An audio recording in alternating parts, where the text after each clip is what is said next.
Today, Kentucky Attorney General Daniel Cameron is showing us what came out of that statewide search warrant task force. It was created after the killing of Breonna Taylor. Gabrielle Harmon spoke to activists about if those recommendations go far enough, and to one department that's already implemented some of these ideas.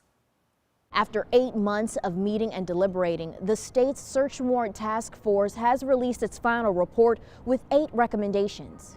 We wouldn't have this conversation if this didn't happen to Breonna. We definitely wouldn't have this conversation. Chanel Helm with Black Lives Matter here in Louisville says implementing some of the recommendations as law will better protect citizens. What I did see in there was that they needed to make sure if you had an informant, that an informant had the correct information or the research. So I'm hoping that in this time where we know we need to really do away with just the provisions around getting around the Fourth Amendment, what protections do folks have in their own home?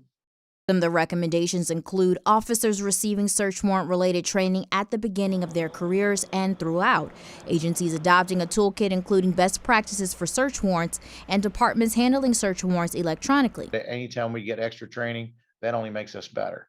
And the more training we get, the more professional we are as officers. St. Matthews Chief of Police Barry Wilkerson says they are already implementing some of the recommendations, but knows there could be some challenges. Includes on one of the recommendations to get every search warrant checked by a prosecutor.